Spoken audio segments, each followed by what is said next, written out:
ขยะเศษอาหารนี่ทิ้งตรงไหนครับ อย่าเพิ่งทิ้งบางอย่างมันยังใช้ประโยชน์ได้อยู่อย่างเศษผักและผลไม้สามารถนำไปเป็นอาหารให้สัตว์ขนาดเล็กอย่างเป็ดหรือไก่ได้ใบโหระพาสะระแหน่ที่เรากินไม่หมดเอาไปปักชำในน้ำเมื่อเกิดรากนำไปปลูกได้ใหม่อีกอ๋อแค่นี้ก็สามารถลดขยะเศษอาหารได้อย่างมีประสิทธิภาพแล้วแถมเป็นมิตรต่อสิ่งแวดล้อมอีกด้วยนะจ๊ะรักโลกร่วมพิทักษ์รักสิ่งแวดล้อมสำนักงานประชาสัมพันธ์ที่ 3 กรมประชาสัมพันธ์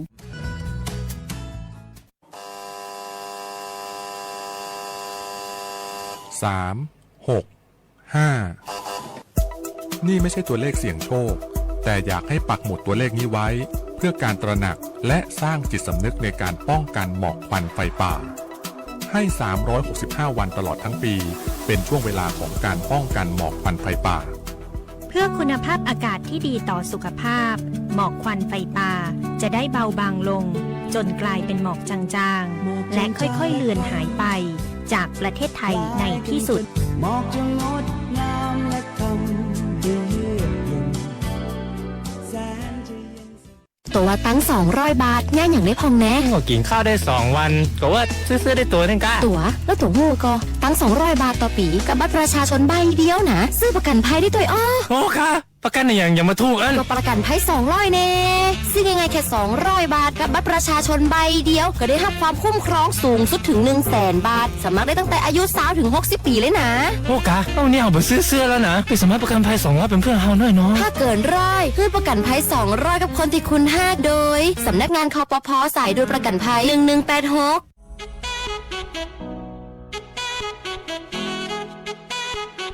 ขับไม่ดื่มดื่มไม่ขับอย่าลืมนะคะด้วยความปรารถนาดีจากสถานีวิทยุกระจายเสียงแห่งประเทศไทยจังหวัดแพร่ FM 91 เมกะเฮิรตซ์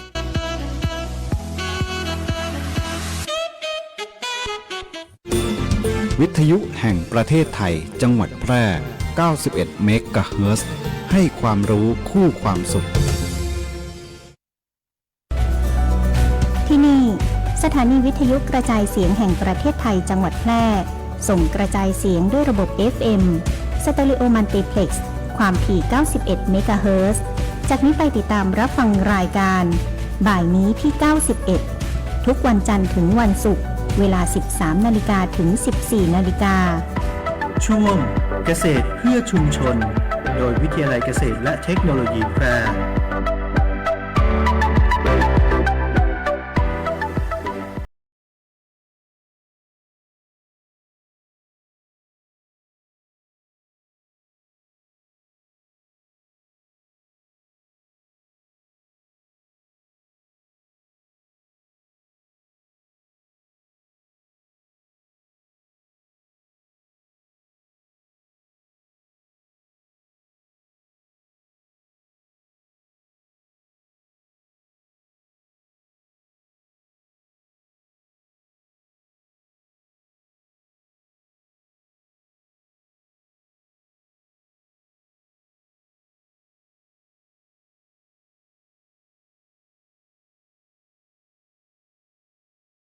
เคารพทุกท่าน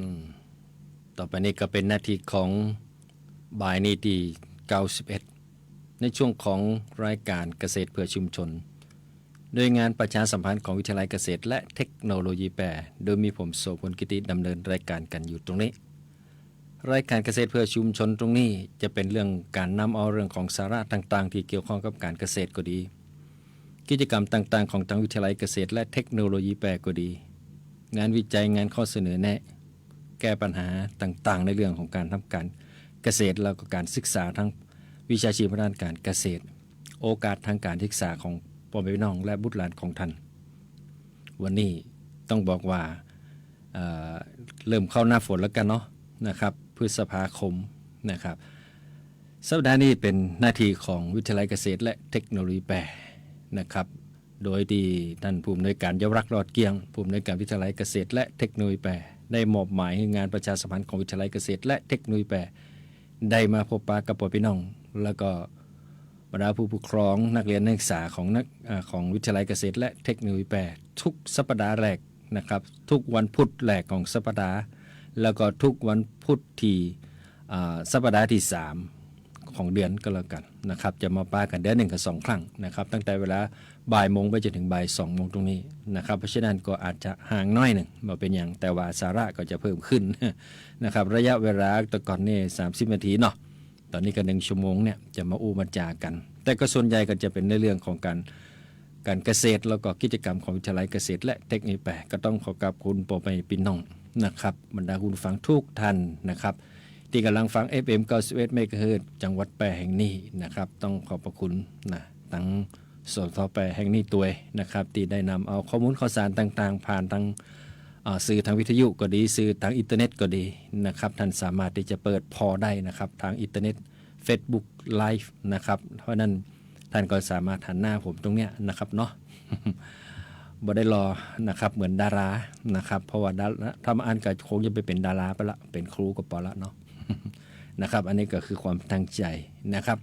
วันนี้ในเรื่องของกิจกรรมของวิทยาลัยเกษตรและเทคโนโลยีแปรนะครับวันนี้ก็มีการเตรียมความพร้อมนะครับของวิทยาลัยเกษตรและเทคโนโลยีแปรนะครับเตรียมความพร้อมในการรับนักเรียนนักศึกษาที่จะเข้ามาเรียนกับวิทยาลัยเกษตรและเทคโนโลยีแปรเฮาจะทำการเปิดการเรียนการสอนในวันที่13 พฤษภาคมนี้นะครับก็คือสัปดาห์หน้าก็เป็นวันอังคารเนาะเพราะว่าสัปดาห์นี้เนี่ยวันที่9ก็เป็นวันพฤหัสมงคลก็หยุดราชการนะครับแล้วก็ไปเจอวันเสาร์วันอาทิตย์เป็นวันวิสาขะนะครับแล้วก็ไปหยุดชดเชยเป็นวันจันทร์วันที่12นะครับเพราะนั้นก็ต้องเปิดวันที่13ในช่วงนี้นักเรียนนักศึกษาเก่านะครับนักเรียนนักศึกษาเดิมเนี่ยก็จะเข้าพักหอพักกันละจะเข้าหอพักแล้วก็พร้อมกับนักเรียนนักศึกษาใหม่ที่มาก่อนก็จะเข้าหอพักกันนะครับตอนนี้นี่ทางวิทยาลัยก็ระดมนะครับในเรื่องของการเตรียมความพร้อมของพื้นที่โดยเฉพาะหอพักนะครับหอพักนักเรียนนักศึกษาซึ่งจะมีทั้งหอพักชายและก็หอพักหญิงนะครับระดมกันในการทำความสะอาดต่างๆนะครับในการที่จะเตรียมความพร้อมนะครับการรับบุตรหลานของท่านที่จะเข้ามาเรียนกับวิทยาลัยเกษตรและเทคโนโลยีแปรนะครับอันนี้ก็จะว่าไปก็ช่วงนี้ก็ยังรับสมัครนักศึกษาใหม่กันอยู่นะครับซึ่งก็ทางกรมทางสำนักงานคณะกรรมการการอาชีวศึกษาเนี่ยก็ได้เปิดโอกาสให้การมีการรับสมัครนะครับนักเรียนนักศึกษาใหม่เนี่ยไปจนถึงวันที่30 พฤษภาคมนะครับก็คือแหม1 เดือนนะครับในการรับนักเรียนนักศึกษาใหม่เนี่ยบุตรหลานของท่านครับจบม.3 มานะครับหรือจบม.6 มาถ้าอยากมาเรียนกับวิทยาลัยเกษตรและเทคโนโลยีแปรในระดับปวชเนี่ยเป็นบอกว่าเรียนฟรีมีความสุขนะครับ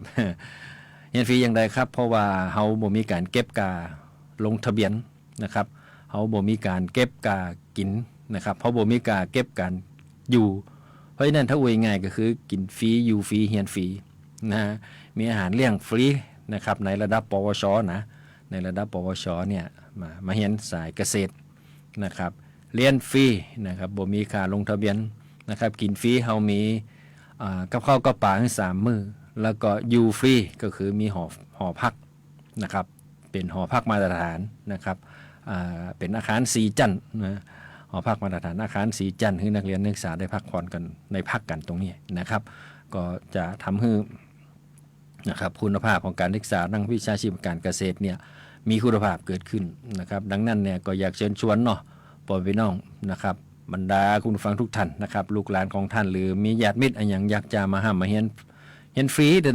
นะครับที่วิทยาลัยเกษตรและเทคโนโลยีแปรนะครับโทรศัพท์0546133313ครับ0546133313ครับเป็นเบอร์โทรศัพท์ของวิทยาลัยเกษตรและเทคโนโลยีแปรสอบถามในเรื่องของการรับสมัครนักศึกษาใหม่ตอนนี้มาสมัครได้เลยนะครับมาสมัครได้เลยนะครับส่วนในเรื่องของกิจกรรมอื่นๆนะครับนอกเหนือจากการเตรียมความพร้อมนะครับในการรับนักเรียนนักศึกษาในช่วงเปิดเทอมใหม่นี้นะครับก็ยังมีในเรื่องของการจัดทำนะครับชุดการเรียนการสอนนะครับวิชาชีพด้านการเกษตรที่เราพัฒนาตามนะครับหลักสูตร 2567 ในระดับปวสปวชเนี่ยตอนนี้ก็มีการทำหลักสูตรต่างๆนะครับเพื่อให้มันสอดคล้องกับภาวะปัจจุบันนะครับในเรื่องของการพัฒนาสมัยใหม่เนี่ยการเกษตรก็ต้องพัฒนานะครับบางท่านก็บอกว่าการเกษตรเนี่ยบ่ต้องไปเรียนมันหรอกนี่นะ นะครับจริงๆแล้วเนี่ยเป็นความสำคัญอย่างยิ่งเลยนะครับในเรื่องของการเรียนรู้ในเรื่องของวิชาชีพเกษตรเนี่ยนะครับซึ่งนะครับจะว่าไปเนี่ยการพัฒนาการเกษตรนี่นะมันก็ต้องพัฒนาไปตามยุคสมัยของมันนะครับมาเดียวเนี่ยเขาจะหันว่าการทำการเกษตรเนี่ยมันมีน้อยนะครับไอ้เรื่องที่ว่ามีน้อยนี่เป็นอย่างเงาะเพราะคนที่มาทำการเกษตรนะมีน้อยจริงๆเนี่ยทุกคนมีหัวคิดนะครับในเรื่องของการทำการเกษตรแต่ว่ากำลังมันบ่เคยมีแต่ปัจจุบันการยุคโลกสมัยใหม่โลกาภิวัตน์เนี่ยเขาก็มีเรื่องของเทคโนโลยีนะครับมาในเรื่องของการพัฒนาทางการเกษตรไม่ว่าจะเป็นเครื่องจักรกลเครื่องตุนแรงนะครับระบบการสื่อสารระบบการให้ความรู้นะครับอย่างวันเนี้ยถ้าท่านเปิด FM 91 เมกะเฮิรตซ์จังหวัดแปดในเวลาเนี่ยท่านก็จะหันในเรื่องของการสื่อสารนะครับท่านจะอยู่ที่ไหนนะ แล้วแต่ท่านจะอยู่เนาะนะครับท่านสามารถจะเปิดพอได้เลยนะครับนะ Facebook Live สวทแปดนะครับ91ตรงนี้นะครับท่านก็จะหันเนี่ยอันนี้เขาห้องว่าเทคโนโลยีในการสื่อสารนะครับต้นข้าวโพดในผมบ่หันนะแต่ถ้าท่านอยู่ที่เมืองน่านท่านอยู่ที่อุตรดิตถ์ท่านอยู่ที่ศรีสะเกษท่านอยู่ที่เบตงนราธิวาสเนี่ยถ้าใจโทรศัพท์เข้ามาเนี่ยปุ๊บนี่มันจะหันเลยนะเพราะนั้นท่านอยู่ที่ไหนเนี่ยเขาหันหน้าหันตากันได้ยันหูกันได้นะครับแม้กระทั่งไปถึงทั่วโลกนะครับนู่นอเมริกานะยุโรปนะครับอย่างตรงเนี้ยนะเขาห้องว่าวิดีโอคอลนะครับหรือว่าการสื่อสารกันทั้งภาพ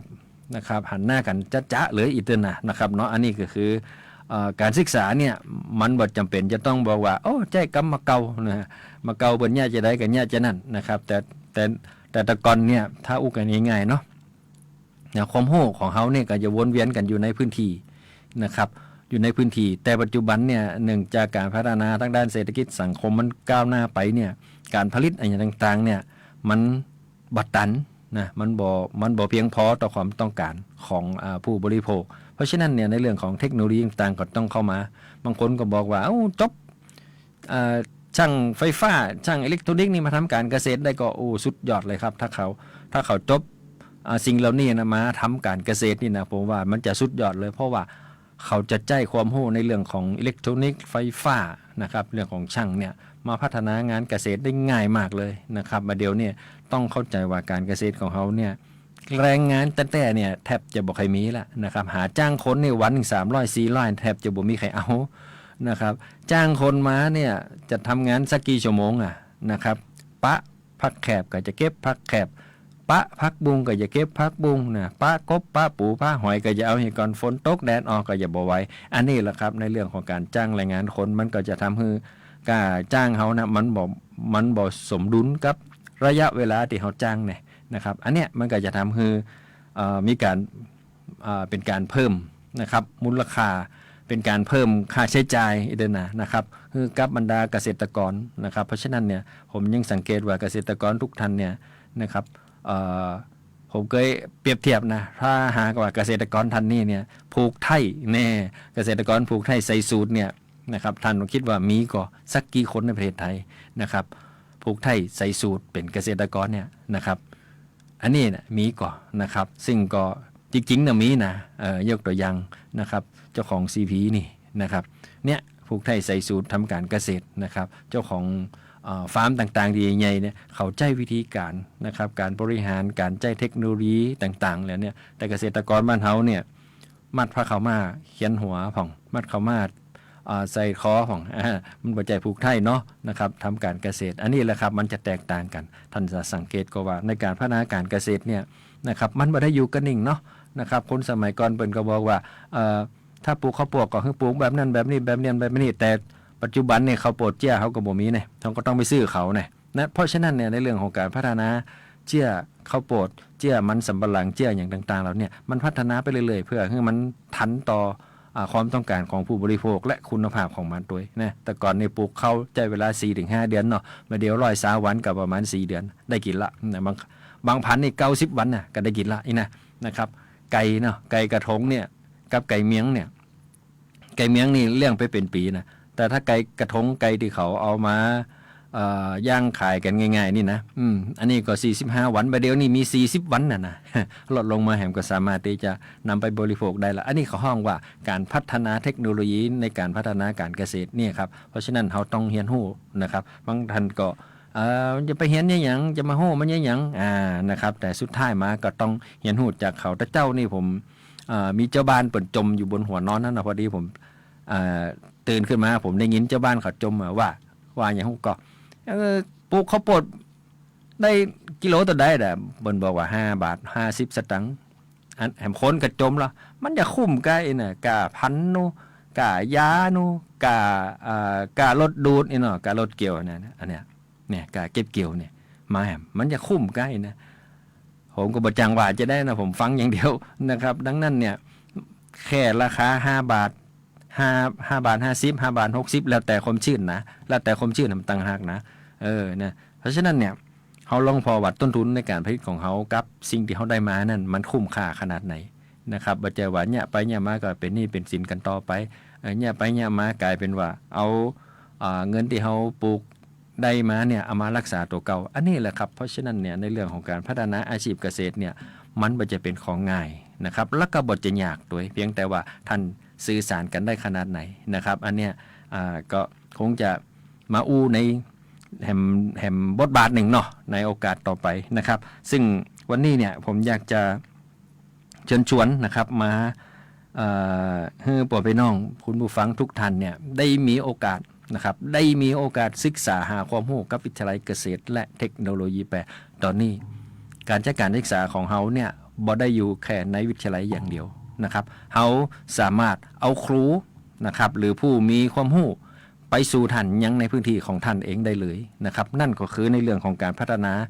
การศึกษาเขาห้องว่าโครงการอาชีวศึกษาเพื่อการพัฒนาชนบทอันนี้เปิดโอกาสให้บรรดาเกษตรกรและประชาชนทั่วไปได้สมัครเข้ามาเป็นนักเรียนนักศึกษาของวิทยาลัยเกษตรและเทคโนโลยีแปรในระดับปวชในระดับปวชตะกี้ที่ผมบอกไว้ว่าเรียนฟรีอยู่ฟรีกินฟรีแต่ในของอาชีวะคือการพัฒนาชนบทเนี่ย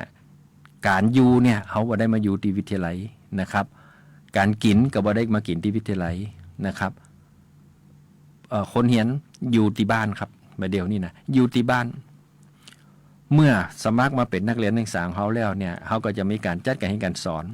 นะครับการจัดการเรียนการสอนแลกเป็นความรู้ประสบการณ์กันนะครับทั้งครูที่มีประสบการณ์ในเรื่องของเทคโนโลยีต่างๆทั้งเกษตรกรที่สมัครมาเป็นนักเรียนนักศึกษาเนี่ยมีความรู้ทางด้านในเรื่องของการปฏิบัติปลูกพืชเลี้ยงสัตว์อย่างก็แล้วแต่เอามาผสมผสานกันแล้วก็มาเขาห้องว่ามาแลกเปลี่ยนความรู้กันแล้วก็สามารถที่จะเพิ่มมูลค่าให้กับผลผลิตของเขาได้เนี่ยจะได้นะครับในเรื่องของการปฏิบัติเนี่ยบ่ว่าจะเป็นเรื่องของการปลูกพืชเลี้ยงสัตว์เนี่ยส่วนใหญ่จะเกษตรกรเพิ่นจะเก่งอยู่แล้วนะครับประชาชนทั่วไปเพิ่นจะเก่งอยู่แล้วนะครับเขาบ่ได้บอกว่าวิทยาลัยเกษตรเนี่ยเก่งในเรื่องของการปลูกพืชเลี้ยงสัตว์นะครับแต่วิทยาลัยเกษตรเก่งในเรื่องของการพัฒนาหรือการใช้เทคโนโลยีนะครับการเพิ่มมูลค่าให้กับสิ่งเหล่านี้ให้มันเกิดขึ้นให้มีมูลค่านะครับผมได้อู้ไปกับประชาชนหลายคนนะที่ได้มีโอกาสกับผมเนี่ยว่าการปลูกข้าวโพดนี้เนี่ยจะได้ให้ข้าวโพดราคา5 บาท 50เนี่ยเป็นราคา60 บาท 70 บาทนี้เนี่ยจะได้นะครับอันเนี้ยถ้าท่านลองคิดดูว่าแต่ว่าถ้าเอามาขายโดยตรงน่ะคงบ่ใจแต่เฮามานั่งคิดเลยว่าข้าวโพดที่เฮาเนี่ยกันทุกวันเนี่ย5 บาท 50 5 บาท 90เนี่ยจะได้ให้มันเป็นข้าวโพดกิโล60 บาท 70 บาทแบบเนี้ยมันต้องมานั่งคิดกันบ่ใจว่าจะต้องเอาข้าวโพดมาขายแค่นั้นเองนะครับมันจะต้องคิดต่อครับมันจะต้องคิดต่อคนที่คิดต่อคนที่มีประสบการณ์คนที่มีวิชาการนั่นแหละก็คือวิทยาลัยเกษตรและเทคโนโลยีแปรส่วนในเรื่องของการปฏิบัตินี่อย่าปลูกข้าวโพดบนดอยอย่าปลูกข้าวโพดในดินแบบไหนหรือจะเลี้ยงอะไรอย่างแบบไหนประสบการณ์เรานั่นก็คือนักศึกษาที่เขาทำกันอยู่ก็หมายความว่าเป็นเกษตรกรที่ทำกันอยู่ปกตินั่นแหละเพียงแต่ว่าเขาจับ2อันเนี่ยนะเขาจับ2อันเนี่ยมารวมกันเฮียแล้วก็พัฒนาทางการเกษตรนะครับมันจะแก้ปัญหาได้เยอะเลยนะครับมันจะแก้ปัญหาได้เยอะเลยทุกวันเนี่ยหลายท่านนะครับเอายกตัวอย่างเนี่ยท่านปลูกข้าวโพด40 ไร่50 ไร่เนี่ยท่านลงทุนขนาดไหนนะครับท่านลงทุนไปขนาดไหนนะครับกับแห่งคนหนึ่งเนี่ยปลูกข้าวโพดไร่2 ไร่แต่มันได้กำไรเนี่ยจะได้ให้มันได้กำไรเพราะฉะนั้นคน สิ่ง2สิ่งเนี่ยลองเอามาเปรียบเทียบกันว่าถ้า40-50 ไร่20 ไร่ข้าวโพดเขาเนี่ยที่เขาปลูกกันเนี่ยนะครับ1เขาจะต้องมีกาอย่างแน่นอนที่สุดนะครับนั่นก็คือเรื่องของกาไถเนาะ กาเตรียมดินกาไถเสร็จแล้วก็กาพันธุ์นะครับกาพันธุ์มันนะเสร็จกาพันธุ์เสร็จมีอย่างแฮมกายากาปุ๋ยนะกายากาปุ๋ยกาดูแลรักษาก็คือเรื่องของการตัดหญ้ากาแซะหญ้ากาไดหญ้ากานะอันนี้นะครับยังจิมดเนี่ยนะการใช้จ่ายนะถ้าหากว่าเขาจ้างคนมาทำเนี่ยเขาจะต้องมีการใช้จ่ายอย่างอื่นแหมบ่ว่าจะเป็นเรื่องเหล้ายาป่าปิ้งอะไรอย่างนั้นนะนั่นแหมละเป็นค่าใช้จ่ายนะครับพอหลังจากนั้นนะการเก็บเกี่ยวก็ต้องจ้างแหมนะครับการเก็บเกี่ยวก็ต้องจ้างแหมเก็บเกี่ยวเสร็จจะเอาไปขายก็ต้องจ้างรถขนบรรทุกแหมท่านลองคิดดูว่าทั้งหมดเนี่ยเป็นค่าใช้จ่ายขนาดไหนและที่สำคัญที่สุดค่าใช้จ่ายที่เขาบ่เคยหันเลยนะนั่นเรื่องของคือค่าใช้จ่ายรักษาตัวเก่าเขานี่แหละ นะครับการรักษาตัวเก่าเขานี่แหละเพราะว่าเขาทำงานมันก็ต้องมีอิดมีออนมีเมื่อยมีอย่างก็ว่ากันไปเนาะการรักษาตัวเก่าเขานี่แหละการทำการเกษตรในปริมาณนักนะครับมันก็จะไปกระทบในเรื่องของสิ่งแวดล้อมด้วยนะครับโดยเฉพาะพืชที่เขาห้องว่าพืชที่ว่าเนี่ยแล้วกับเนี่ยเลยนี่นะปวดจะเป็นข้าวโพดกระดีอย่างกระดีเนี่ยถ้าปลูกนักๆเนี่ยนะครับธรรมชาติมันก็สูญเสียแน่นอนในพื้นที่โดยเฉพาะในป่าในดอยในเขาเนาะพอเขาปวดถึงปุ๊บเนี่ยพอหน้าแรงบ่มีน้ำแน่นอนมีน้ำตกต่อเขาเป็นน้ำตกน้ำดีเนี่ยมาเดียวนี่บ่มีน้ำนะน้ำตกก็เป็นหินตกอะนะครับเพราะฉะนั้นเนี่ยเขาปลูกนักแต่ได้กำไรแค่เนี้ยกับเขาปลูกน้อยได้กำไรแค่เนี้ยเขาลองมาเปรียบเทียบกันปลูกนักได้กำไร 10% กับปลูกน้อยได้กำไร 20% เอาอันไหนนี่นะครับพอปลูกน้อยเนี่ยเขาดูแลง่ายนะ2 ไร่เนี่ยดูแลง่ายบ่ต้องไปจ้างไขมากนักการที่จะเก็บเกี่ยวก็ง่ายการดูแลรักษาก็ง่ายน้ำขาดแคลนกับบ่ห่วงมันแค่ไร่2 ไร่ก็สูบน้ำแป๊บเดียวก็เต็มอีนะครับจะเอาน้ำปลูกเมื่อใดก็ได้นะ12 เดือนเนี่ยปลูกเมื่อใดก็ได้อันนี้แค่ปลูกพืชนะการเลี้ยงสัตว์แห่งต่างหากเลยนะเนี่ยเขาห้องว่าใจพื้นที่น้อยๆเนี่ยโดยทำตามแนวพระราชดำริของพระบาทสมเด็จพระเจ้าอยู่หัวหนึ่งในนั้นก็คือกระทรวงศึกษานะครับก็คือวิทยาลัยเกษตรและเทคโนโลยีนะครับแล้วก็วิทยาลัยเทคนิคเขาก็มาส่งเสริมได้ในเรื่องของการทำการเกษตรเนี่ยเทคนิคใครว่าเอามาได้เช่นการเอามาซ่อมเครื่องจักรกลเนาะเนี่ยก็งานเชื่อมงานเล็กงานน้ำประปางานอย่างต่างนี่ทำได้หมดนะครับในเรื่องของอาชีวะนี่นะเรื่องของการแปรรูปนี่อาชีวะศึกษานี่มันได้หมดนะถ้าของกระทรวงศึกษาเนี่ยอันนี้แค่กระทรวงศึกษานะแล้วกระทรวงอื่นเนี่ยกระทรวงพาณิชย์ในเรื่องของกำหนดราคาคุณภาพกระทรวงสาธารณสุขในเรื่องของคุณภาพสุขอนามัยที่ว่าปลอดสารนู่นนี่นะครับกระทรวงเกษตรเปิ่นก็เอามาส่งเสริมเนี่ยภาครัฐนะครับเอามาให้เขาเต็มไปหมดอะแต่ผมยังมองว่าเกษตรกรกะยังเหมือนเดิมนะครับตั้งแต่เกิดมาเนี่ยผมก็จะเกษียณสักปีหน้านี่เนาะก็ยังบริหารเกษตรคนไหนตีนะครับร่ำรวยนะครับเพราะว่าหน่วยงานภาครัฐทุกปีนะครับเปิ้นก็จะมีงบประมาณอันนั้นอันนี้มาช่วยผมก็ยังว่ามันก็ยังเหมือนเดิมนี่เนาะยังเป็นหนี้ธกสอยู่ยังเป็นหนี้ออมทรัพย์ยังเป็นหนี้เกษตรทำไมมันยังเป็นแบบนี้อยู่นะครับนี่แหละครับก็คือสิ่งหนึ่งที่ผมอยากจะเชิญชวนบรรดาคุณฟังนะครับที่อยากมาเป็นส่วนหนึ่งของวิทยาลัยเกษตรและเทคโนโลยีแปรนะครับคือสมัครเข้ามาในนะครับโครงการอาชีวศึกษาเพื่อการพัฒนาชนบทนั่นคือเป็นนักเรียนนักศึกษาของวิทยาลัยนะครับในระดับปวชซึ่งรับวุฒิม.3 ม.6 นะครับมาเรียนในระดับปวชนะครับถามว่าเรียนเอาไปยังอย่างเรียนเพื่อเอาไปเปลี่ยนแปลงพัฒนาแก้ปัญหาอาชีพเกษตรของท่านนะครับจากที่ท่านทำอยู่คนเดียวตั้งยากท่านก็มีวิทยาลัยเกษตรเข้าไปช่วยท่านนะครับวิทยาลัยเกษตรบ่ได้อยู่คนเดียววิทยาลัยเกษตรยังมีเครือข่ายพันธมิตรแถมหลากหลายเลยนะครับทั่วทั้งจังหวัดทั่วทั้งประเทศนะครับอันเนี้ยก็ห้องว่าถ้าหากว่าเกษตรกรท่านใดเนี่ยว หวังที่จะทำให้การเกษตรของท่านเนี่ยนะครับเจริญก้าวหน้าและยั่งยืนเนี่ยถ้าท่านบ่มีเครือข่ายเนี่ยท่านลำบากเลยนะครับในกระบวนการจัดการการสอนของวิทยาลัยเกษตรสำหรับบุคลากรเหล่านี้สำหรับเกษตรกรเหล่านี้เนี่ยนะครับเกษตรกรหรือคนที่สมัครประชาชนจะเป็นข้าราชการก็ได้หรือเป็นรัฐวิสาหกิจก็ได้หรือว่าเป็นเจ้าบ้านหรือว่าแล้วแต่นะครับบ่ได้กำหนดว่าอาชีพไหนสมัครบ่ได้นะครับในหมดอายุบ่ได้กำหนดครับอายุจะ80ก็มาสมัครกันได้นะขอให้มีหลักฐานการศึกษาสำเนาทะเบียนบ้าน1ใบสำเนาบัตรประชาชน1ใบนะครับแล้วก็ผลการศึกษา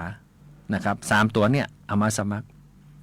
นะครับผมอยากเชิญชวนให้กับชุมชนต่างๆที่ฟังรายการนี่กันอยู่บ่ว่าจะเป็นนายกอบต.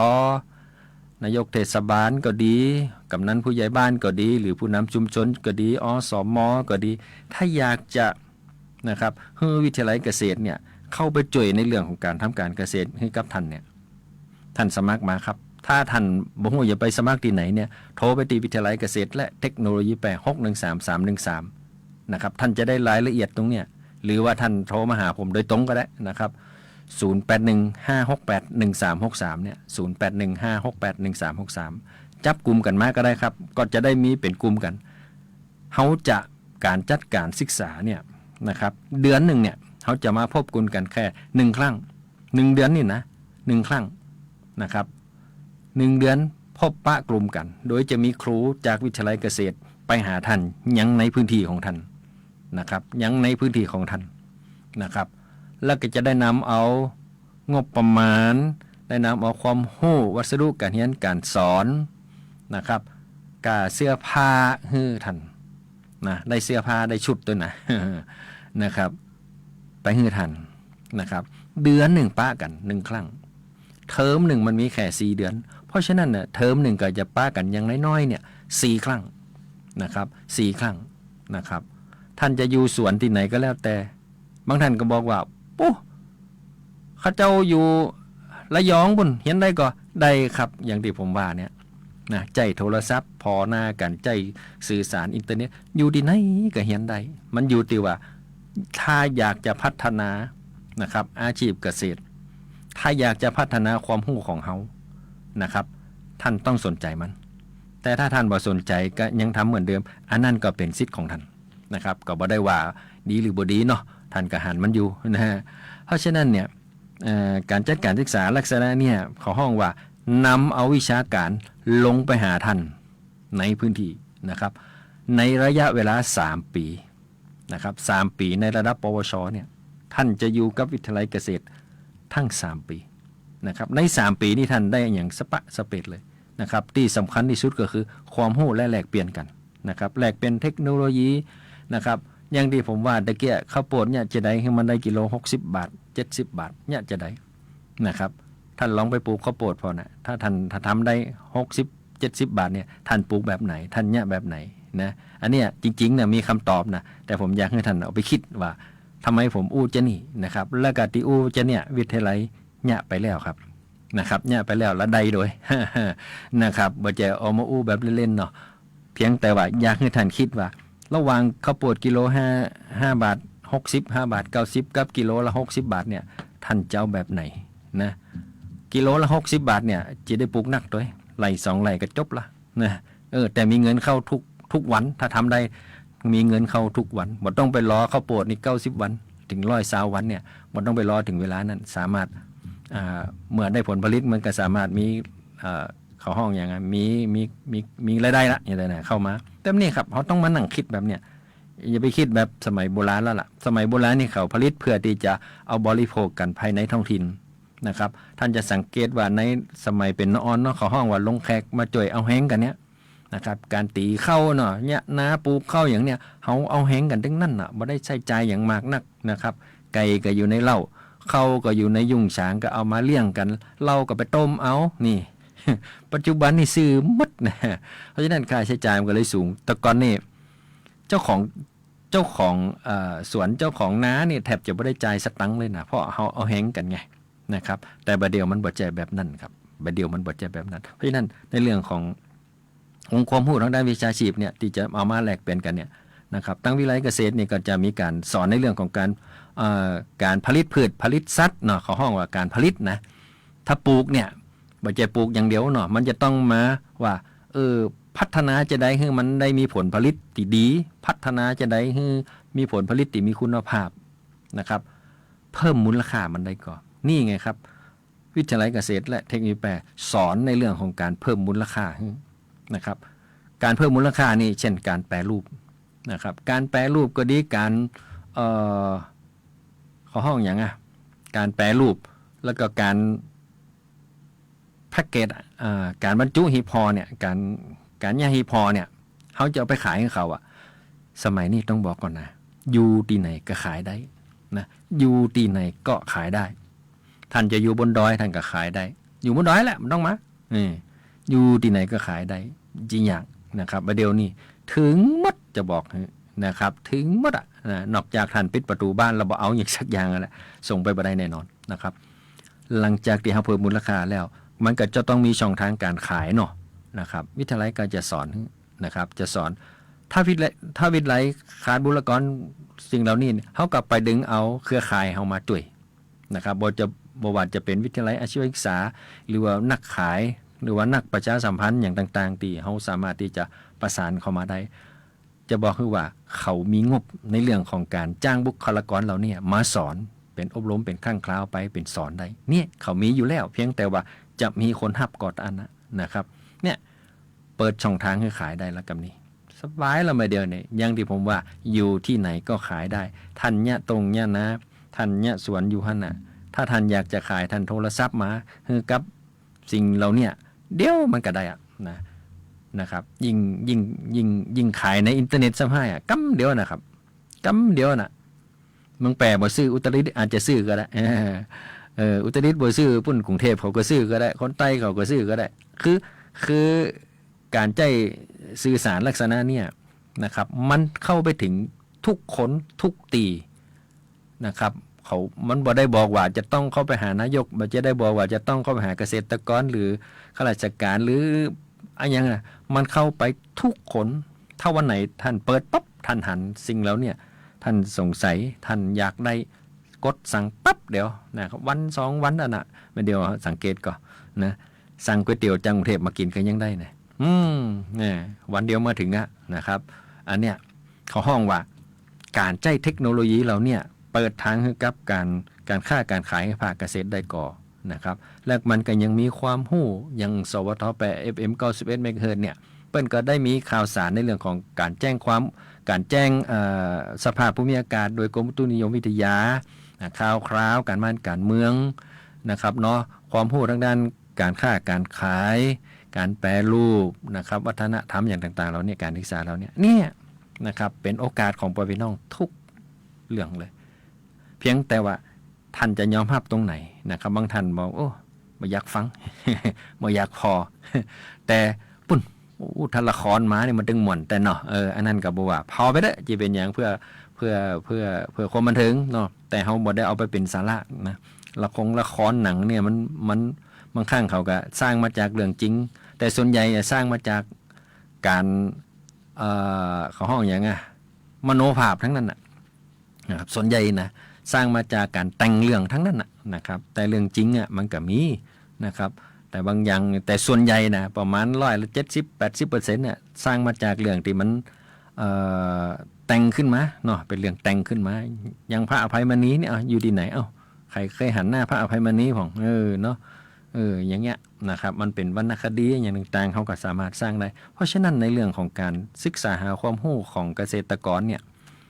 หรือทุกท่านนะครับที่ฟังรายการนี้อยู่เนี่ย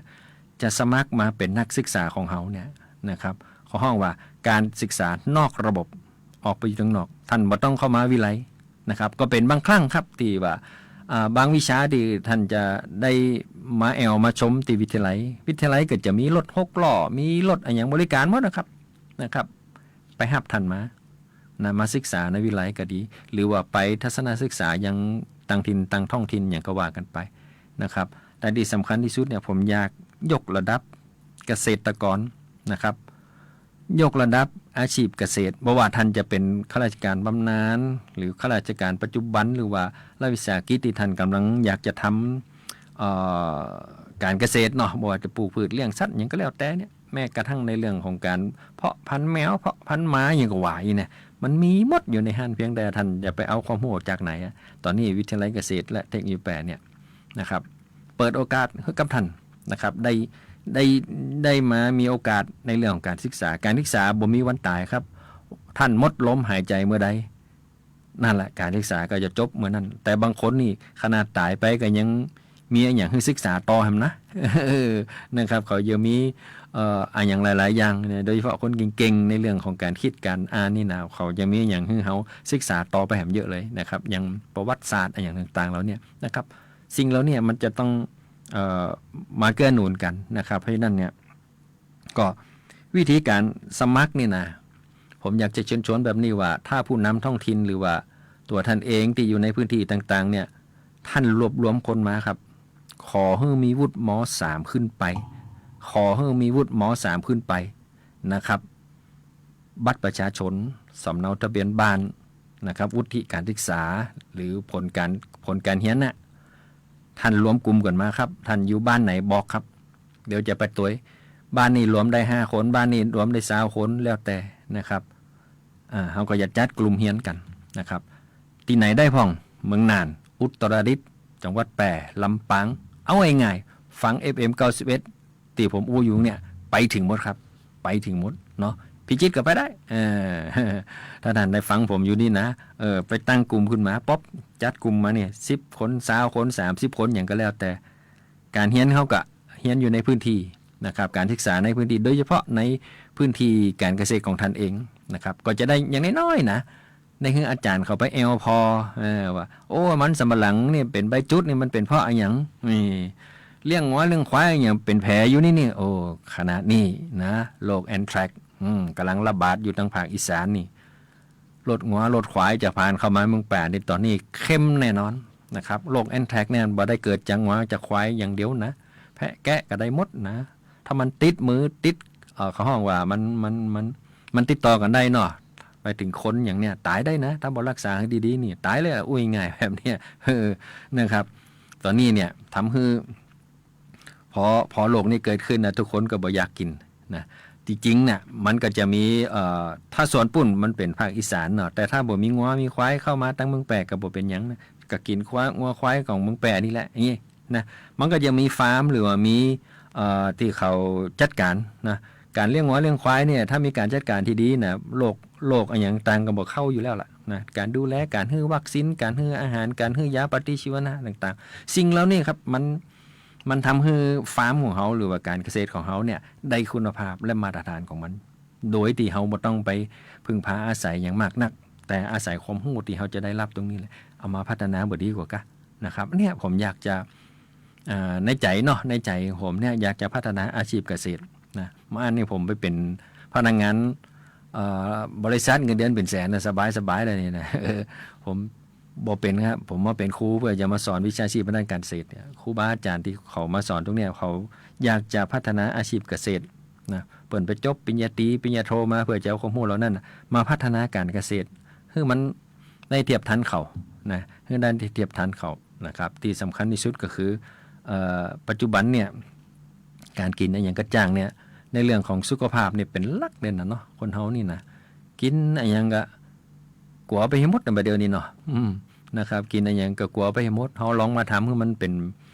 มาตรฐานสากลของมันก็คือในเรื่องของความปลอดภัยก็ดีเนี่ยจะได้มันผลิตภัณฑ์มันมี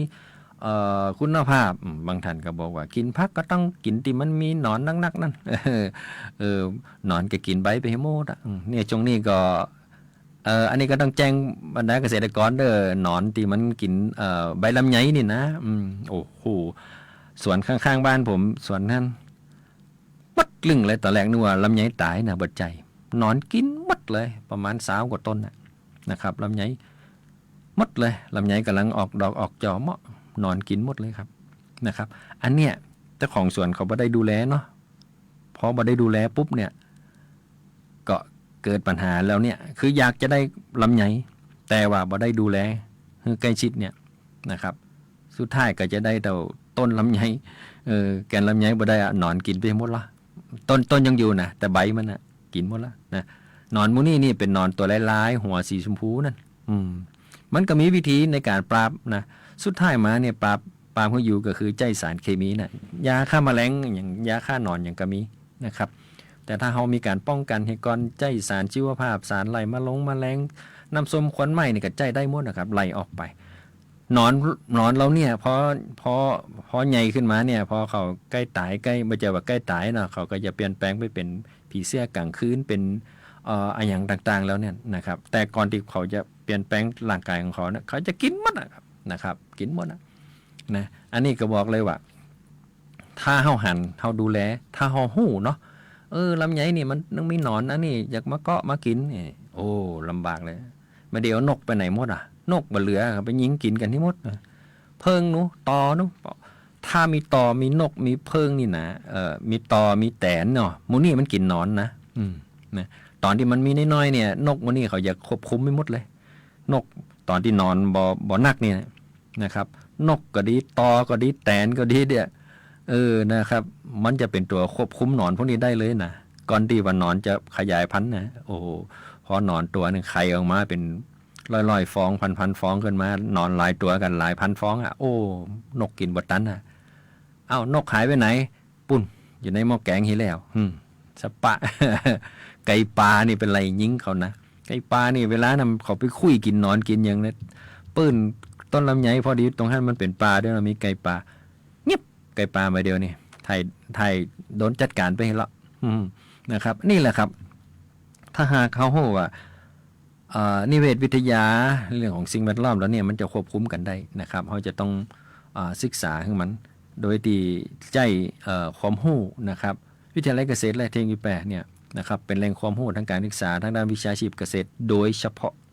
นะครับท่านสามารถที่จะมาเฮียนก็ได้นะครับถ้าท่านบ่มีวุฒิการศึกษานู้ท่านล้อมกลุ่มกันมาครับเดี๋ยวจะมีการอบรมฝึกอาชีพระยะสั้นนะครับฝึกอาชีพระยะสั้น60 ชั่วโมง30 ชั่วโมง70 ชั่วโมงนะครับท่านอยากเรียนรู้เรื่องอย่างบอกวิทยาลัยครับเดี๋ยววิทยาลัยจัดการขึ้นมานะครับอาจจะได้ผ่องมาได้หลายก็หมายความว่าถ้ามีงบตัวอีเนี่ยเขาก็จะจัดไปตรงนี้ก่อนถ้ามีงบตัวอีเขาจัดไปตรงนี้ก่อนนะครับแต่ถ้ามีความต้องการของประชาชนนักๆเนี่ยเดี๋ยวงบเขาก็มาเองนะครับจริงๆเนี่ยการจัดสรรงบประมาณของรัฐบาลเนี่ยเปิ่นจัดสรรตามความต้องการของพี่น้องนะครับประชาชนนะครับบ่ว่าจะเป็นทุกกระทรวงนะครับจะสังเกตว่าประชาชนอยากได้อะไรบ่ใช่ประชาชนคนเดียวนะต้องประชาชนส่วนใหญ่อยากได้อะไรเดี๋ยวรัฐจัดมาให้แน่นอนที่สุดนะครับจัดมาให้แน่นอนที่สุดแต่ถ้าหากว่าจัดมาแล้วบ่มีใครสนใจเนี่ยมันก็ยังว่าละเสียเปล่าบ่ได้เนี่ยผมถึงบอกว่าถ้ามีคนต้องการถ้ามีความต้องการรัฐบาลจัดมาให้แน่นอนครับจัดมาให้แน่นอนอันนี้ลองสังเกตพอแต่ละการจัดทำงบประมาณเนี่ยของแต่ละปีเนี่ยเขาจะอ้างประชาชนทั้งนั้นน่ะเขาไม่ได้อ้างผมนะเขาอ้างประชาชนนะครับเขาอ้างประชาชนต้องการฝ่ายน้ำล้นอย่างนี้อันก็จะได้ฝ่ายมาประชาชนต้องการพัฒนาอาชีพเดี๋ยวกระทรวงนึงก็พัฒนามาประชาชนต้องการการศึกษาเดี๋ยวกระทรวงศึกษาไปจัดสรรงบประมาณมาจัดสรรงบประมาณมาบวชจะเป็นเรื่องของวัสดุอุปกรณ์บุคลากรโอ้โหนะครับมันหลากหลายนะมันอยู่ที่ประชาชนถ้าประชาชนบ่ต้องการผมก็บ่สามารถที่จะจัดอันอย่างมือได้หรอกผมเป็นแค่ทางผ่านเนาะเพราะฉะนั้นเนี่ยเอามาประยุกต์ใจเอามาพัฒนารวมกันแบบเนี้ยนะครับท่านรวมกลุ่มกันมาครับบ่ว่าจะอยู่ตั้งอุตรดิตถ์ทุกอำเภอสุโขทัยลำปางพะเยาเนาะถ้าฟัง FM 91 เมกะเฮิรตซ์อยู่ในคณะเนี่ยท่านสามารถที่รวมกลุ่มมา10 คน20 คนนะครับเตรียมความพร้อมไว้บัตรประชาชนสำเนาทะเบียนบ้านแล้วก็วุฒิการศึกษาม.3 ขึ้นไปนะครับท่านจะจบม.3 อย่างมากกี่ปีบ่สนใจ บางคนจบล่าสุดนี่อายุ63เปิ้นเกษียณแล้วเนาะนะครับหาตัวผลการเรียนบ่ป้าดีเปิ้นว่าเปิ้นได้ใบประกาศมาหั่นกำลังจะพอว่าผลการเรียนตรงนั้นน่ะเปิ้นอยู่ที่ไหนนะครับหลายคนที่สมัครมาเนี่ยบ่ใจอายุน้อยๆทั้งนั้นเลยเพราะว่าเขาอยากไว้พัฒนาการเกษตรบางคนจมนะปลูกทุเรียนมันหยังมามีตะนอนมาละมาหำมาเฮียนละเนาะ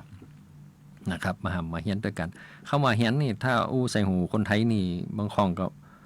ผ่านล้มอ่ะ โอ้เฮียนไปยังหยังเฮียนไปโน่นก็ไปจะได้ใจมันถึงมีสักวันนะครับเหมือนสมัยก่อนนะผมเฮียนหนังสือเนี่ย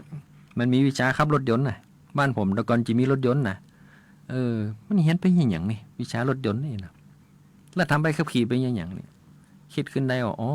ไอเฮามันจีได้อายุขนาดนี้เนาะแหมน้อยเฮาจบการศึกษาไปแล้วเขาต้องไปทำการทำงานนู่นนี่แหมเนาะก็ไปสอบทำใบขับขี่สมัยนั้นปี2529นะครับที่ผมจบออกมานี่นะครับ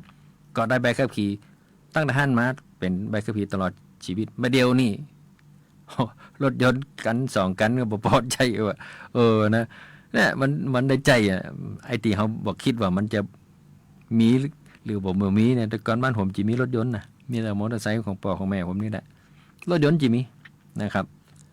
แต่ปัจจุบันนี่เป็นจะได้เนี่ยทุกสิ่งทุกอย่างรถยนต์เป็นปัจจัย5ไปแล้วเนี่ยเนาะนะครับเนี่ยมันคือเทคโนโลยีอนาคตมันพัฒนาไปตลอดนะครับแต่เฮาเนี่ยยังพัฒนาไปแค่ไหนแค่นั้นเองสมองคนหรือว่าคนที่มีผมว่าคนที่มี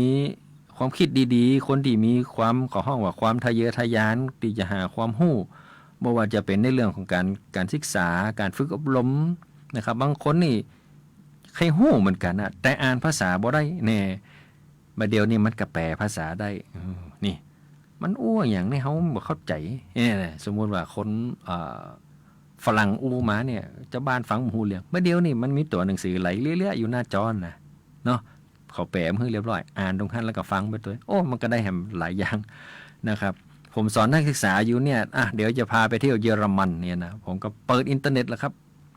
ไปเยอรมันเลยครับแต่นักศึกษานั่งอยู่ที่แปรเนี่ย เปิดอินเทอร์เน็ตให้เขาพอเลยครับเป็นภาพสดเป็นการถ่ายทอดสดก็มีเป็น YouTube ก็มีเป็น TikTok ก็มีเป็นอะไรอย่างเขาสามารถสื่อสารให้น้องออนได้ฮู้ว่ายุโรปแล้วมาได้น้องออนจะได้ไปน้องออนมันจะเกิดความใฝ่ฝันของมันละจะต้องไปให้ได้ไปพอฟาร์มโคนมที่เดนมาร์กไปพอเยอรมันมันใจเครื่องจักรการเกษตรขนาดใหญ่นู่นนี่ไปพออเมริกาไปพอลาวผมก็ไปเนี่ยเอกสารหรือว่าสิ่งเหล่านี้คือเขาสามารถศึกษาแต่ละประเทศได้ในขณะที่นั่งเฮียนอยู่กับตีกับทางเนี่ยนี่แหละครับท่านพ่อพี่น้องการแจ้งการเรียนการสอนของวิทยาลัยเกษตรเนี่ยเขาไม่ได้มุ่งแค่ในพื้นที่เนาะเขาสามารถที่จะหาความรู้หลากหลายมาได้เยอะแยะไปหมดนะครับเพราะว่าความรู้นั้นอยู่ที่ไหนนะครับเดี๋ยวเนี่ยถามกูเนี่ยนะไม่ใช่คำหยาบนะ Google ครับแล้วก็แอปอินเทอร์เน็ตนะหรือว่าโปรแกรมอินเทอร์เน็ตหลากหลายเนี่ยมันมีเยอะนะความรู้นี่นะเพียงแต่ว่าท่านจะหาวิธีค้นหามันได้จะได้นะครับเอาเป็นว่าอันเนี้ยวันนี้ที่ผมไปมาเนี่ยบ่ฮู้จะเข้าใจกันก่อนบ่ฮู้นะผมพยายามที่จะบอกว่าการทำการเกษตรเนี่ยจะต้องหาความรู้ใหม่ๆใส่ตัวเองให้ได้นะครับมันจะได้รับการพัฒนาในวิชาชีพการเกษตรนะครับท่านขายข้าวโพดขายกิโล15 บาทขายไม่ได้พันนะแต่เวลาเขามาขายเฮากิโล500กิโลพันเขาเนี่ยจะได้นี่นะครับที่เขาขายเมล็ดพันธุ์ข้าวโพดเมล็ดพันธุ์มะทั่วเมล็ดพันธุ์อย่างต่างๆเนี่ยลองนึกถึงย้อนไปประมาณ 30-40 ปีผมเป็นน้องออนเนี่ยข้าวโพดเนี่ยเขามัดห้อยเต็มปื้นเฮียนนะเพื่อจะเอาไว้ทำพันธุ์เนี่ยแต่ประเดี๋ยวนี้บ่มีนะครับเพราะเขามีเทคโนโลยีที่ว่าสามารถที่จะบังคับทันเนี่ยปลูกข้าวโพดพันธุ์เนี่ย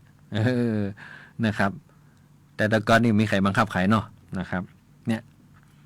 สาเหตุที่เขาบังคับเพราะอย่างเพราะพันธุ์ข้าวโพดแล้วเนี่ยมันตอบแทนผลตอบแทนของมันได้ดีได้นู่นได้นี่เนี่ยป้องกันแมลงป้องกันโรคป้องกันอย่างสะปะสะเป็ดเนาะแล้วก็เวลาขายมันก็จะได้ราคาบางอย่างแต่สุดท้ายมาผมว่าราคา10 ปี20 ปีก็อยู่ที่เนี่ยผมว่านะเพราะว่าคือต้นทุนการผลิตมันเพิ่มขึ้นนะครับเพราะนั้นเขาเนี่ยจะได้ให้ต้นทุนการผลิตมันลดลงนะครับก็จะเป็นส่วนหนึ่งนะครับในการพัฒนาอาชีพเกษตรท่านรวมกลุ่มกันมาครับถ้าท่านบ่เข้าใจในกระบวนการจัดการศึกษาแล้วเนี่ยบอกผมมาครับนะครับโทรศัพท์ไปที่วิทยาลัยนะครับเดี๋ยวผมจะตัวพดบ้านท่านนะจะอยู่เมืองน่านอยู่อุตรดิตถ์สุโขทัยผมไปหมด นะครับท่านผู้อำนวยการบอกว่ารถวิไลมีจานไปเลยเนี่ยนะไปให้ความรู้นะครับเสร็จแล้วก็พอดูว่าการจัดการศึกษาแล้วเนี่ยมันจะพัฒนาอาชีพเกษตรของเขาได้จะใดท่านจะอยู่บนดอยท่านจะอยู่หลังเขาท่านจะอยู่ตรงไหนไปหมดครับขอให้มีกลุ่มไปนะเดี๋ยวผมไปนะครับเดี๋ยวผมไปรถวิไลมีนะครับเพราะว่านี่คือโอกาสทางการศึกษาให้กับบรรดาคุณผู้ฟังทุกท่านนะครับท่านจะเนี่ยอาชีพอย่างก็แล้วแต่ถ้าอยากจะความรู้แล้วนี่เรียนฟรีนะครับจะได้เสี่ยงสตังค์นะคนเสี่ยงสตังค์คือวิไลเกษตรนี่นะเพราะวิไลเกษตรเอาตังค์มาจากรัฐบาลนั่นแหละ เอามาให้ปมไปน้องนะความรู้คืออย่างไปนะครับนี่แหละนะครับต้องใจของห้องอย่างต้องใจประโยชน์นะส่วนงบประมาณอื่นท่านก็ได้อยู่แล้วนะส่วนงบประมาณแหมทั้งกับท่านจะได้แหมสักน้อยแต่ก็ต้องแลกกันด้วยความสนใจเนาะความสนใจแลกเปลี่ยนกันเนี่ยตรงเนี้ยมันก็จะได้แหมเยอะนะผมว่านะเพราะฉะนั้นการศึกษาอาชีพเกษตรเนี่ยน่าจะได้รับการพัฒนาที่ดีขึ้นนะครับที่ดีขึ้นนะครับบ่ได้ไปเป็นตกเบี้ยล่างอย่างของไผโทรศัพท์อย่างต่างๆเนี่ยเดี๋ยวนี้มีอาชีพมันเยอะเนาะคอลเซ็นเตอร์อย่างเยอะเนี่ยบางคนก็อย่าอ้างวิไลเกษตรนู่นเนี่ยท่านถามเพราะถ้าตรงๆมาที่ผมได้เนี่ยมันก็จะง่ายนะครับถ้าตรงๆไปที่วิทยาลัยเกษตรก็ง่ายขออย่างเดียวนะครับถ้าอ้างว่าวิไลเกษตรมอบคือผมมาจะนู่นจะนี่จะต้องมีหนังสือครับหรือว่าการนัดหมายจากผมจากวิทยาลัยจะต้องมีหนังสือนัดหมายนะครับติดต่อกับวิไลโดยตรงนะครับเขาก็จะเชื่อถือกันได้แต่ว่าวิทยาลัยเกษตรส่งมาเก็บสตางค์นู่นนี่อันนี้ท่านบอกได้เลยครับแจ้งตำรวจอย่างเดียวครับไม่ต้องแจ้งวิไลแจ้งตำรวจอย่างเดียว นะครับนี่แหละคือเดี๋ยวนี้ผมออกอากาศไปอย่างเนี้ยเนี่ยมีอาชีพก็นั่งฟังอยู่นะครับมีอาชีพก็นั่งฟังอยู่นะครับคนดีๆส่วนใหญ่เพิ่นจะนั่งฟังมีความรู้นะครับอันนี้ก็จะเกิดประโยชน์ให้กับปอมพี่น้องนะครับทุกอย่างนะครับดังนั้นวันนี้เนี่ยน้ำลายไหลย่อย นะครับบ่ได้ฟังเพลงเห็นละบ่เป็นหยังเนาะนะครับเพราะว่า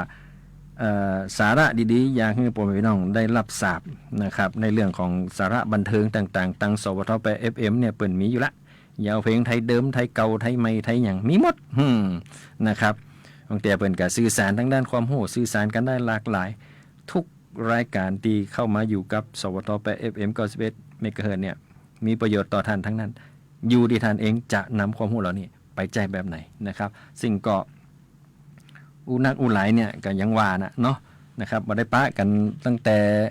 สงกรานต์เนาะสงกรานต์เนี่ยพอดีมันไปเจอวันสงกรานต์นะก็เลยบ่ได้มาจัดไปแต่ดำหัวนะครับตั้งเพศเขาก็มีการรายงานเนาะ7 วันอันตรายอย่างจริงๆเนี่ย365 วันอันตรายเนี่ยผมอยากมีโครงการตัวนี้นะ แค่7 วันตายไปได้นะ300ก็200-300 คนมันบางคนนี่กว่านะโรคโควิดเนี่ยโควิดนี่ยังตายน้อยกว่านี้กันนะแต่โรคอุบัติเหตุเนี่ยบ่มีใครกลัวเลยเนาะกินไปกินมาตีหัวกันฟองโอ้สารพัดนะสารพัดสารเพเนาะเดี๋ยวนี้เขาต้องยอมรับว่าหลากหลายเชื้อชาติหลากหลายภาษานะครับหลากหลายเชื้อชาติหลากหลายภาษาและในหันก็คือหลากหลายอารมณ์นะครับเพราะฉะนั้นเนี่ยถ้าอู้กันพูดเรื่องกันจบกันในวงขณะ จบกันแบบไหนจบกันทางที่ดีเนาะจบกันในทางที่ดีนะครับครับวันนี้ก็คงจะได้เวลาอย่างให้เป็นประโยชน์เต็มที่เนาะนะครับวันนี้อาจารย์สุพลก็ต้องขอบพระคุณพ่อพี่น้องนะครับที่นั่งฟังกันอยู่ในบางท่านก็คงจะบิดหนีไปแล้วมั้ง บิดหนีจริงอย่างได้ยินอาจารย์สุพลใครรับละอีน่ะนั่นน่ะฟังเข้าหูแต่จิวได้ยินนะครับบางท่านก็นั่งฟังต้องขอบพระคุณพ่อพี่น้องเนาะหน้านี้หน้าทุเรียนนะครับบ้านอุตรดิตถ์รับแลนี่ทุเรียนเต็มมัดนะปันไปจีบเมก้าจีบโปก้าไว้ถ้าอยากได้ราคาถูกก็จีบโปก้าหันอู้กันหวานๆอู้กันม้อๆนะครับแต่ต้องเข้าใจอาชีพเกษตรด้วยนึนะแล้วก็มีมะไฟเนาะมะไฟกำลังออกมะนะครับมังคุดกับม้าละนะครับมะม่วงนี่โอ้โหขนาดนักเลยมะม่วงขนาดนี้นะเนี่ยผลไม้หลากหลายบ้านเฮา12 เดือน12 ผลผลิตเนี่ยเฮาต้องมานั่งคิดกันแล้วว่าจะได้ให้มันได้ประโยชน์ของมันนะครับขอบพระคุณพ่อพี่น้องทุกท่านขอบพระคุณทั้งสวท8 FM 91 เมกะเฮิรตซ์ในขณะนี้ที่ท่านได้สื่อสารไปยังพ่อพี่น้องบ่ว่าจะเป็นทั้งโทรศัพท์เนาะโทรศัพท์นี่ต้องเป็นนี่ก็เปิด FM โทรศัพท์ก็เปิด FM ได้นะ แล้วก็เปิดอินเทอร์เน็ตทางด้าน Facebook Live นะครับตอนนี้นั่งคุยกันอยู่ตรงนี้วันนี้หมดเวลานะครับก็อยากจะให้พ่อพี่น้องนะมีความสุขในเรื่องของการทำการเกษตรผมก็มีความสุขนะในเรื่องการทำการเกษตรเนี่ยอันนี้ก็มีสวนมีอย่างก็ว่ากันไปเนาะง่าย นะครับครับขอบพระคุณพ่อแม่พี่น้องทุกท่านกันแล้วกันนะครับป้ากันใหม่ในวันที่อย่างนี้นับไป2 อาทิตย์นะครับนับไป2 อาทิตย์นะป้ากันวันพุธแบบนี้เนาะนะครับถ้าบอกกายผมแจกก็รอฟังผลแฮมวันที่ประมาณวันนี้วันที่อย่างนี้วันนี้วันที่7 14 21นะวันที่21นะครับป้ากันกันแล้วกันครับวันนี้สวัสดีครับ